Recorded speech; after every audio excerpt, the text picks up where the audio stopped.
तेज बारिश हो रही थी। शहर की सड़कों पर गहराती रात का सन्नाटा था। एक पुरानी हवेली के बाहर भीगे हुए कपड़ों में खड़ी थी नैना। उसकी आंखों में एक अजीब सा डर था, जैसे किसी से बचने की कोशिश कर रही हो। तभी एक काली कार उसके सामने आकर रुकी। शीशा नीचे हुआ और अंदर से एक भारी आवाज आई, अगर जिंदगी चाहिए तो बैठ जाओ।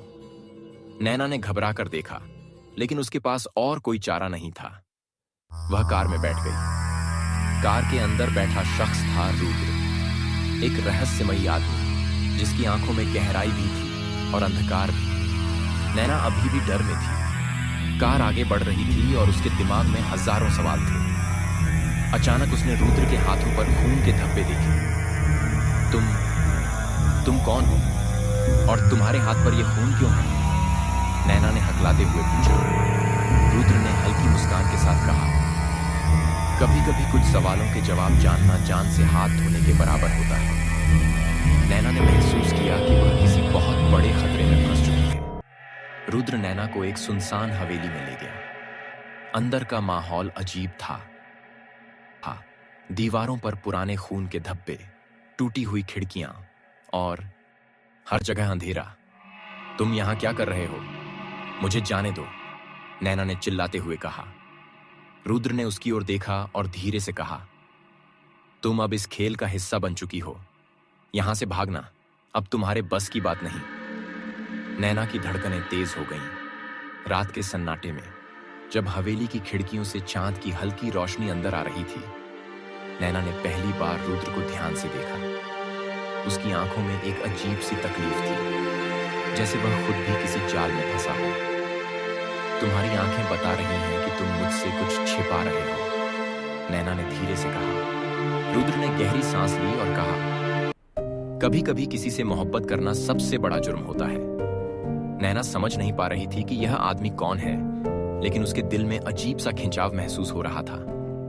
रात के तीसरे पहर अचानक हवेली के दरवाजे पर किसी ने जोर से दस्तक दी। वे आ गए, रुद्र ने बुदबुदाया। कौन? नैना ने घबरा कर पूछा। रुद्र ने बिना जवाब दिए नैना का हाथ पकड़कर उसे ऊपर की ओर खींच लिया।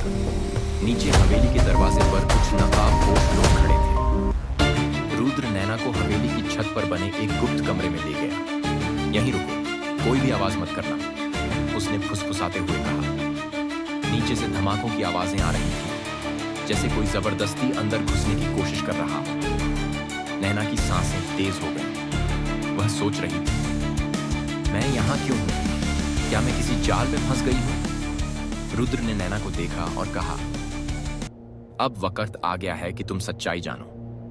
उसने अपनी जैकेट उतारी और नैना ने पहली बार उसकी पीठ पर गहरे घावों के निशान देखे। ये सब किसने किया? नैना ने कांपते हुए पूछा। वही लोग जो अभी नीचे खड़े हैं, रुद्र ने कहा।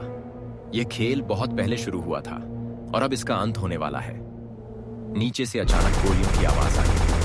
रुद्र ने तेजी से नैना का हाथ पकड़कर कहा, अगर तुम मेरे साथ रहना चाहती हो तो तुम्हें भी मेरे साथ इस खेल में कूदना होगा।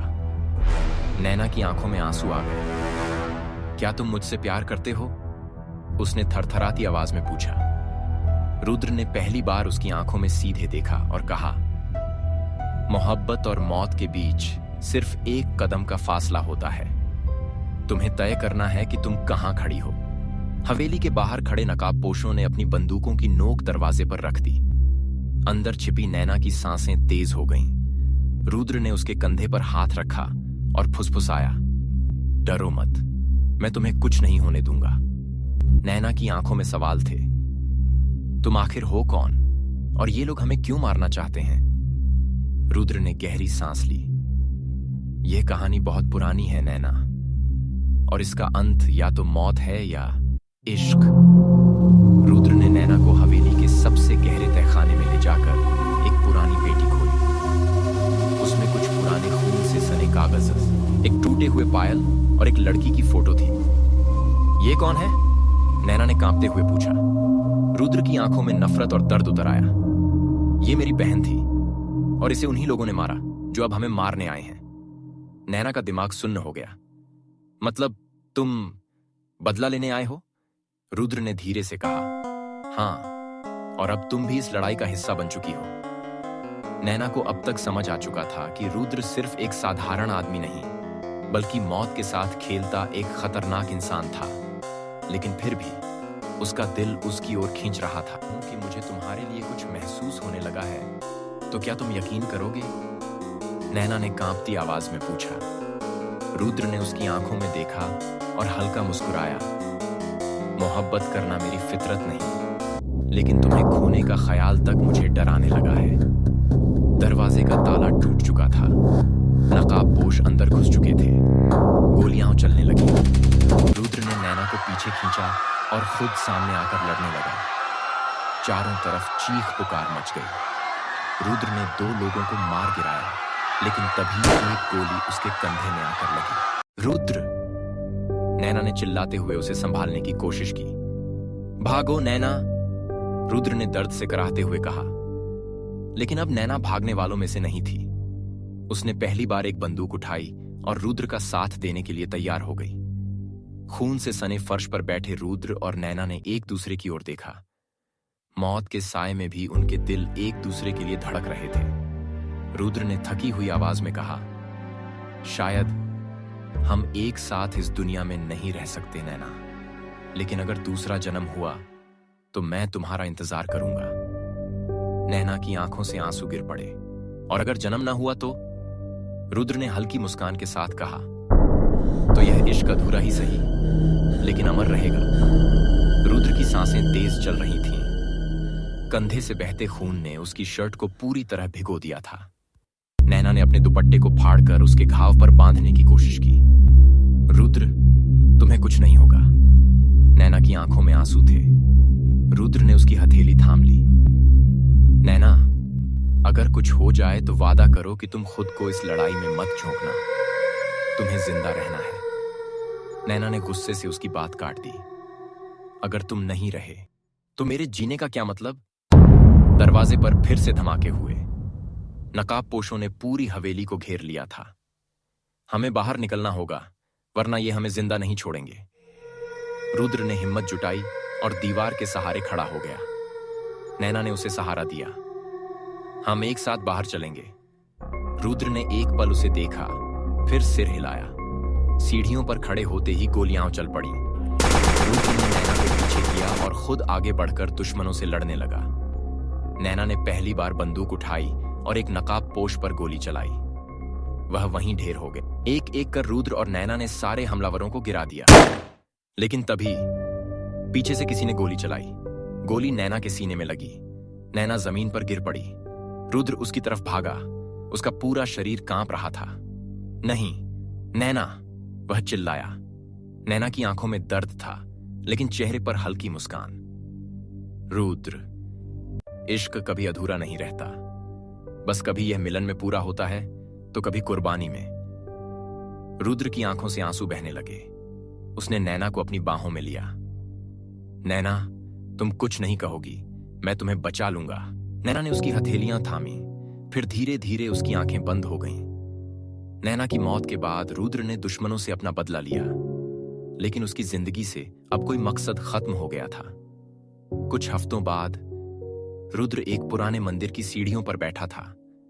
उसके हाथ में नैना का दुपट्टा था। अगर जन्म दोबारा हुआ तो इस बार हमारा इश्क अधूरा नहीं रहेगा नैना। हवा में नैना की हंसी गूंज रही थी, जैसे वह कह रही हो, इश्क अधूरा नहीं, अमर होता है। रुद्र की आंखों में अब सिर्फ आग थी। नैना की मौत ने उसे भीतर से तोड़ दिया था, लेकिन अब उसके पास सिर्फ एक मकसद था, उन लोगों को खत्म करना जिन्होंने उसकी मोहब्बत छीन ली। उसने अपने सारे जख्मों को नजरअंदाज कर दिया और हवेली के अंदर आखिरी बचे दुश्मनों की तलाश में बढ़ा। रुद्र ने अपने सामने खड़े दुश्मन सरगना को देखा। तुम्हारी वजह से मैंने उसे खो दिया, अब तुम्हारी मौत ही नैना की आवाज। रुद्र की आवाज बर्फ जैसी ठंडी थी। दोनों तरफ से गोलियां चली। रुद्र ने जख्मों के बावजूद अपने इरादे को डगमगाने नहीं दिया और आखिरी गोली सरगना के सीने में उतार दी। सूरज उग रहा था। मंदिर की सीढ़ियों पर बैठा रुद्र नैना की तस्वीर को देख रहा था। मैंने तेरा बदला ले लिया नैना, लेकिन इस जीत में भी हार ही है, क्योंकि अब मैं तुझसे कभी मिल नहीं पाऊंगा। उसने एक गहरी सांस ली और नदी में तस्वीर बहा दी। रुद्र एक नई जिंदगी शुरू करने के लिए आगे बढ़ा, लेकिन नैना की यादें हमेशा उसके साथ थीं। एक रोज वह एक अनाथालय के बाहर रुका। वहां एक बच्ची थी जिसकी आंखें हूबहू नैना जैसी थीं। उसने हल्की मुस्कान के साथ उसे अपनी बाहों में उठाया। शायद इश्क अधूरा था, लेकिन इसका अंजाम खूनी नहीं, अमर होगा। धन्यवाद। कहानी सुनने के लिए, ऐसे ही और कहानियां पाने के लिए जुड़े रहे हमारे साथ। फिर मिलेंगे एक नई कहानी के साथ।